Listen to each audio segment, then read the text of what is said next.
3년 동안 공생의 사역을 하실 때 되어진 모든 일들을 기록한 성경이 사복음서입니다.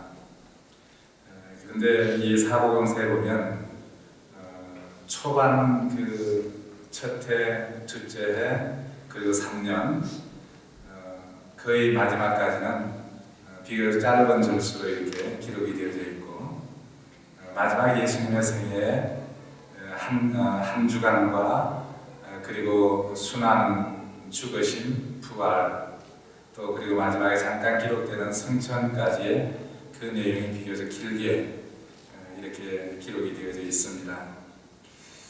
오늘 마가복음 본문 10장은 마가복음이 비교적 짧은 성경이기 때문에 16장 가운데 10장에 기록되어져 있는 내용인데, 이 내용은 이제 예수님께서 여리고를 통과해서 예루살렘에 올라가시게 되는데, 이것이 예수님의 마지막 예루살렘 길이다라고 하는 거예요.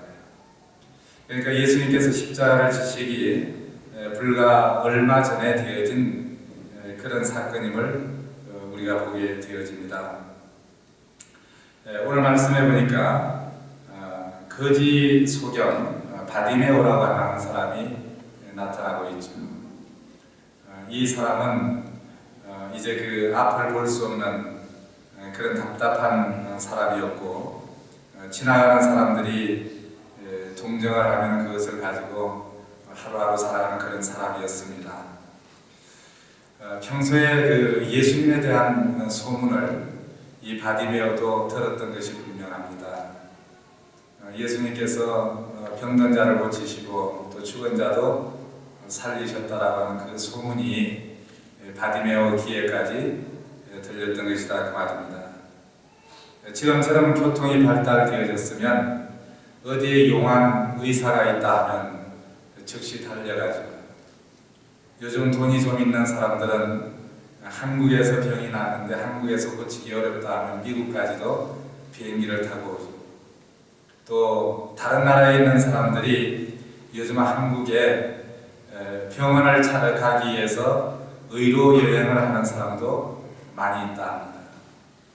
근데 지금부터 2000년 전에 예수님 당시에는 그런 것을 상상할 수도 없고, 또 한 나라에 있으면서도 어느 지역에 용한 의원이 있다 해도 쉽게 찾아가기 어려운 그런 때였다 그 말입니다. 특별히 돌볼 사람이 없는 거지 소경이었던 이 바디메오가 예수님에 대한 소식을 소문을 들었지만은 예수님을 자기 발로 찾아가서 만난다라고 하는 것도 사실상 어려운 일이었다라고 하는 거예요. 그런데 마침 예수님께서 자기가 지금 구걸하고 있는 그 도로를 지나간다라고 하는 소문이 들렸습니다. 여러분, 맹인에게 간절한 소원은 눈을 뜨는 것인데 정말 그런 마음이 없었겠습니까? 나도 죽은 자도 살리고 병든 자를 고친다라고 하는 그 예수를 한번 만났으면 좋겠다. 그런 간절한 소원을 가지고 있었는데, 바로 그 주인공 되시는 예수 그리스도가 바로 자기가 머물고 있는 이 도로를 통과한다라고 하는 소문이 들린 거예요. 이것은 얼마나 큰 은혜요, 복이 아닐 수 없습니다. 오늘 본문에 바디메오라고 하는 사람이 등장을 하고 있는데, 성경에 보면 어떤 사건을 복음서에서 같이 이렇게 기록하고 있는 것은 대단히 중요한 그런 내용입니다. 그런데 오늘 본문의 사건도 마태복음과 누가복음에서 같이 기록을 하고 있어요. 이 거지 소경이 눈을 뜬 이 사건이 무엇이 그렇게 중요해서 이렇게 복음서 세 군데에서나 기록을 하고 있을까 그 말이죠. 오늘 이 말씀이 우리에게 주시는 하나님의 그 메시지가 매우 중요합니다. 그렇기 때문에 이 사건을 빼어놓지 않고 이렇게 기록하고 있습니다. 오늘 이 바디메오는 예수님께서 예루살렘으로 올라가는 그 길목에서 예수님을 드디어 만나게 되어집니다. 그 기회를 놓치지 않는 자가 되어졌다라는 말씀이죠. 오늘 여기 거지의 이름이 맹인 거지의 이름이 바디메오다 이렇게 되어져 있어. 우리는 이 사람의 이름이 바디메오인가 보통 이렇게 생각을 합니다. 근데 실제로 이 사람의 이름이 본문에 기록된 대로 디메오의 아들인 맹인 거지 바디메오가 길가에 앉았다가 그랬어요.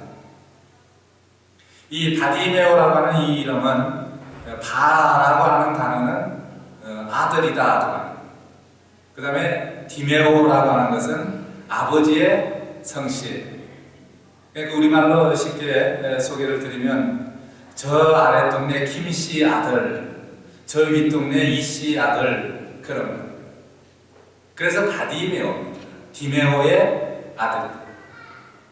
그래서 이 거지 소경의 이름이 정확한 이름이 무엇인지도 모릅니다. 그냥 디메오의 아들입니다. 그런데 이 디메오라고 하는 단어의 의미는 무엇이냐면 존귀한 자다라고 하는 의미를 가지고 있습니다. 그러니까 바디메오 하면 다시 설명을 드리면 존귀한 자의 아들이다. 그러나 존귀한 자의 아들인데 지금 바디메오의 모습은 이 세상에서 가장 불쌍한 자, 가장 불행한 자, 가장 천한 자의 모습을 가지고 있었다라는 것. 저는 이 말씀을 보면서 그런 생각을 합니다. 오늘 여기 앉아계신 여러분들과 제가 하나님의 형상으로 지음받은 어떤 자로 이 세상에 태어났습니까? 존귀한 자로 이 세상에 태어났어요. 우리 모두는 주님의 형상으로 태어난, 주님의 형상을 닮아 태어난 존귀한 자로 이 세상에 보냄을 받은 자다라는 거예요. 여러분 여기 나오는 바디메오도 지금은 거지로서 앞을 볼 수 없는 구걸하는 자로서 삶을 살아가고 있지만 이 아이를 그 부모가 낳았을 때 얼마나 존귀한 아이였어요.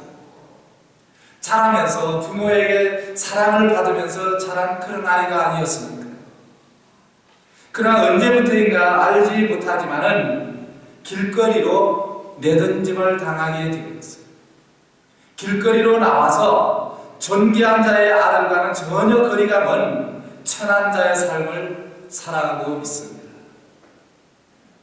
오늘 이 말씀 앞에서 잠깐 멈추어 서서 우리의 모습을 다시 한번 생각해 보기를 원합니다. 어쩌면 길거리에 내던짐을 받고 구걸하는 이 바디메오의 모습이 오늘 우리의 모습일 수 있다. 존귀한 자로 분명히 이 세상에 보냄을 받았지만은 하나님의 형상을 닮은 자로 태어났지만은 그러나 세상에 살아가면서 찢기고 상한 자들이 되어져서 마치 바디메오와 같은 그런 처지에 있는 자들이 되어버려 있지는 않느냐라는 것. 오늘 우리의 모습을 다시 한번 바라볼 수 있기를 원합니다. 우리의 겉모습은 멀쩡하지만 우리의 내면의 속사람, 우리의 모습이 이렇게 초라하고 불행한 그런 모습을 가지고 있지는 않느냐라고. 냄새나고 추한 모습으로 사람들이 근처에 다가오기도 싫어하고 버림받고 무시당하고 멸시받았던 그 바디메오. 그러나 그에게 소망의 빛이 전달되어집니다. 바로 무엇입니까? 예수 그리스도가 이 앞을 지나간다라고 하는 소식. 말씀드린 대로 소문에 의하면 그 예수는 병든 자도 고치고 죽은 자도 살렸다라고 하는 그런 분인데 그 바디메오는 절대로 이 기회를 놓칠 수가 없었다라고 합니다. 그래서 오늘 47절에 보니까 나사렛 예수시라는 말을 듣고 소리질러 이르되 다윗의 자손 예수여 나를 불쌍히 여기소서 소리를 쳤습니다. 자, 지금 예수가 지나갈 때, 예수님께서 지나갈 때 그 주변에 제자들도 있었고 많은 사람들이 옹이하면서 앞에도 가고 뒤에도 따라가고 옆에도 따라가고 얼마나 소란스러웠겠습니까? 얼마나 큰 소리가 났겠습니까? 그런데 그 바디메오가 소리를 칩니다. 만일 내가 부르짖는 이 소리를 듣지 못하면 나에게는 영원히 기회가 다시 오지 않을 것이다. 그래서 그의 부르짖음은 더욱더 간절했습니다.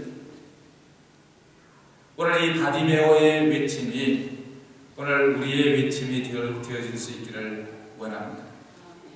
우리의 내면의 세계를 바라보면서 주님 앞에 부르짖는 우리의 간절한 부르짖음이 되어져야 되겠다는 말씀입니다. 오늘 바디메오는 가장 간절한 소원이 무엇입니까? 눈을 뜨는 것이에요. 그래서 나를 불쌍히 여기소서라고 외칩니다. 오늘 우리 각 사람은 각기 소원하는 소원들이 있습니다. 바라는 소원들이 있습니다. 이 시간 나의 간절한 소원이 무엇일까? 그것을 한번 생각해 보세요. 바로 그 소원을 주님 앞에 우리가 간구할 수 있기를 원합니다. 오늘 바디메오의 외침은 버림받고 천한 자가 존귀한 자의 모습을 회복하는 그런 외침의 시간이었다라는 거예요. 바디메오의 이 외침이 오늘 주님을 향한 우리의 동일한 외침이 되어질 수 있기를 바랍니다. 그의 외침은 주님의 발걸음을 멈추어 서게 한 외침이었어요. 오늘 49절에 보니까 예수께서 머물러 서서 그랬어요. 그의 외침은 주님이 주목을 하시는 그런 외침이 되어졌습니다. 바로 이 외침이 우리의 외침이 되겠다는 말씀. 오늘 우리의 기도와 부르짖음이 주님께서 귀를 기울이시는 그런 기도와 부르짖음, 주님의 발걸음을 멈추게 하는 그런 기도, 주님의 보좌를 움직이는 기도와 외침이 되어질 수 있기를 바랍니다.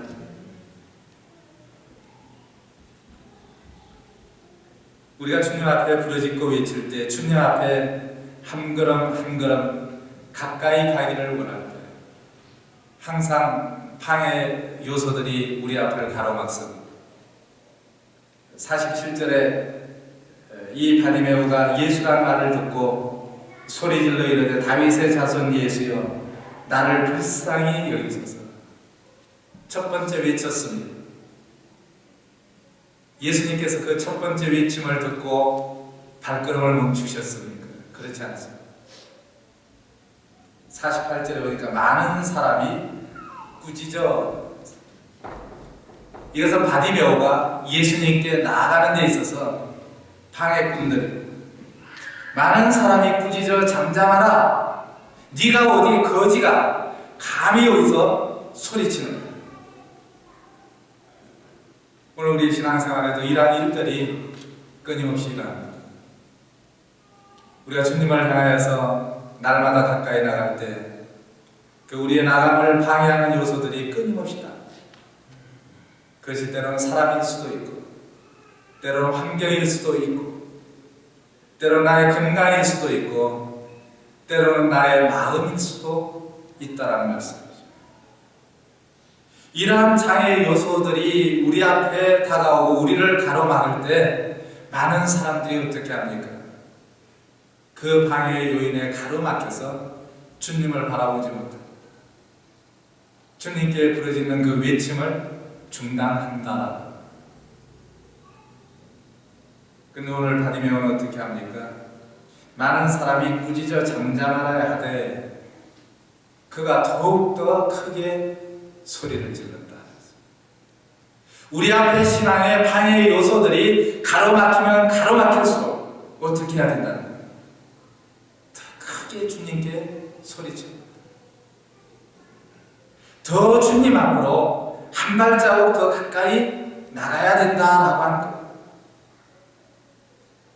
여러분, 우리가 신앙생활할 때 우리의 신앙을 방해하는 요인들이 얼마나 많이 우리 앞에 도사리고 있습니까? 많은 방해가 있습니다. 오늘 바디메오는 사람들의 방해에도 불구하고 더욱더 크게 소리를 높여서 주님께 외칩니다.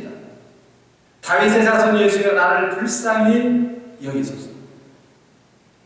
오늘 이 바디메오의 간절한 외침은 그의 앞에 장애의 요소가 되어졌던 많은 사람들을 뛰어넘어가는 그런 외침이 되어졌다는 거예요.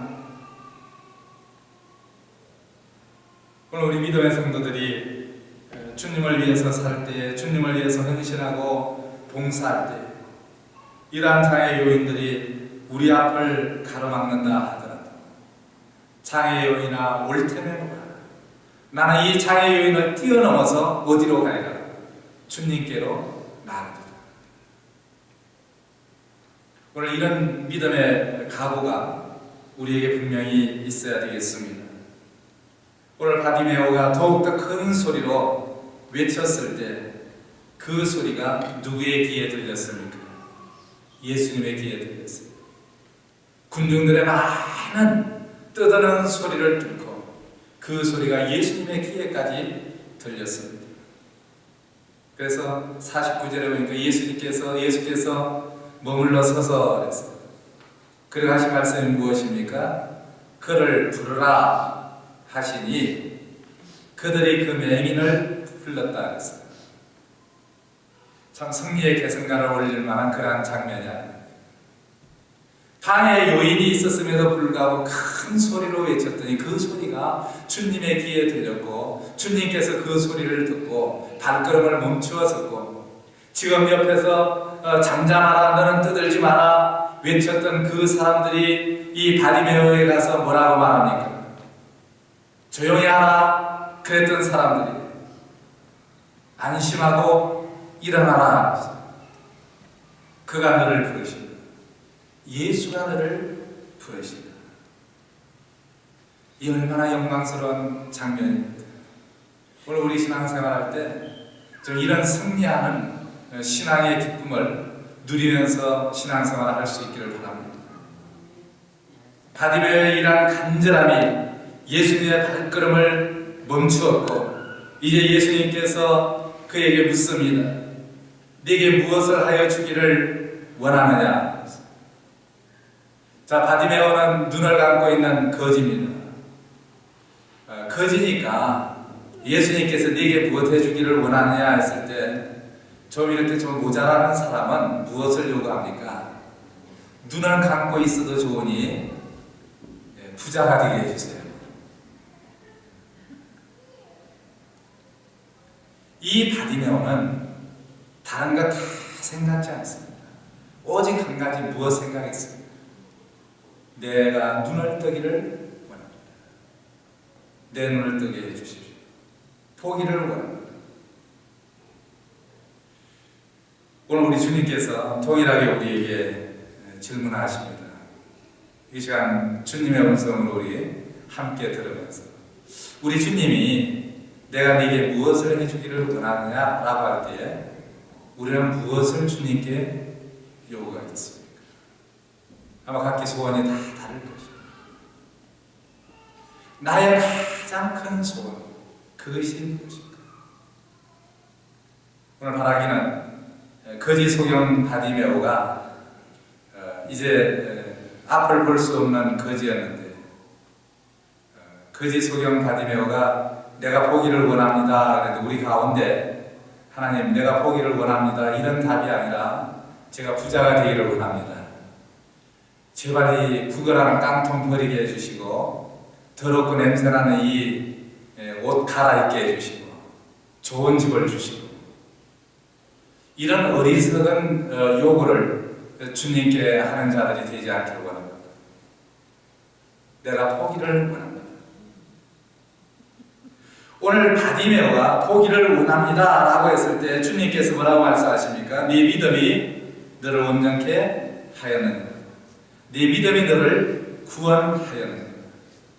자, 그런데 이 과정에서 예수님께서 내가 네게 무엇 해주기를 원하느냐 라고 했을 때 내가 보기를 원합니다. 그랬더니 네 믿음이 너를 구원하였느니라. 그랬더니 그가 곧 보게 되어 길에서 예수를 따랐습니다. 그런데 먼저 앞에 50절에 가면 맹인이 주님께서 부르실 때에 주님이 너를 부르신다 했을 때 맹인이 무엇을 내어버렸다 했습니까? 겉옷을 내버리고 뛰어 일어나 예수께 나왔다 했습니다. 자기 겉옷을 벗어서 한쪽 팔에 끼고 예수님께 달려간 것이 아니다 했습니다. 겉옷을 다 벗겼죠. 예수님께 나아가면 모든 것이 해결되어진다라고 하는 이 사실을 그는 알았다는 겁니다. 더 이상 그것이 필요 없게 되어졌습니다. 오늘 우리가 아는 바와 같이 구걸하는 자의 겉옷은 얼마나 더럽고 냄새나는 그런 상태에 있었겠느냐 그 말입니다. 오늘 많은 사람들이 주님을 영접했음에도 불구하고 더럽고 냄새나는 이 바디메오의 겉옷과 같은 이런 옷들, 무더기 옷을 걸치고 있는 자들이 얼마나 많이 있느냐 그 말입니다. 오늘 거지 소경 바디메오가 겉옷을 다 벗어 던지고 예수님께 달려나갔던 것처럼 우리에게 냄새나고 추하고 더럽고 얽매이는 이 모든 것들, 이것을 다 버리고 주님 앞으로 날마다 가까이 가는 그런 믿음의 사람들이 되어져야 되겠습니다. 오늘 우리 주님께서 부르실 때 거지 소경 바디메오는 우리 주님만이 문제 해결자가 되심을 그는 확신했다는, 그렇기 때문에 의심 없이 모든 것을 버려두고, 언제 자기가 구걸하던 통전통을 들고 뜁니까? 겉옷을 들고 뜁니까? 모든 것을 다 버려두고 주님께 달려나갔습니다. 그리고 주님으로부터 고침을 받았습니다. 그리고 그의 태도에 변화가 일어났습니다. 어떻게 되어졌습니까? 52절에 보니까 그가 곧 보게 되어 눈을 떴죠. 그리고 예수를 기대섰다는 겁니다. 자기가 가지고 있던 모든 것들에 대한 미련을 다 버렸습니다. 말씀을 정리를 합니다. 오늘 우리의 모습이 거지 소경 바디메오와 같을지라도 주님은 항상 우리에게 관심을 가지고 계십니다. 우리를 포기하시지 않는 주님이시다 그 말입니다. 문제는 우리가 주님을 바라보아야 됩니다. 주님께 간절히 외쳐야 됩니다. 그리고 주님의 발걸음을 멈추어 서게 해야 됩니다. 주님의 귀를 기울이시게 해야 됩니다. 오늘 우리의 간절한 부르짖음은 우리의 믿음에 방해가 되는 모든 방해를 뛰어넘을 수가 있다라고. 요즘 우리가 신앙생활 하는데 우리의 방해 요소가 되는 것들이 무엇이 있습니까? 그 모든 장애 요인들을 뛰어넘을 수 있는 한 걸음 더 성숙한 그런 믿음의 성도들이 되어질 수 있기를 바랍니다. 우리 주님은 모든 문제를 해결해 주시는 주님이시지. 그 주님 앞에 우리의 모든 것을 다 내어놓고 오늘 우리도 주 안에서 자유함을 얻었던 바디메오와 같이 주 안에서 늘 자유함을 얻고 주님과 함께 동행하는 그런 믿음의 사람들이 되어질 수 있기를 원합니다. 기도드리겠습니다.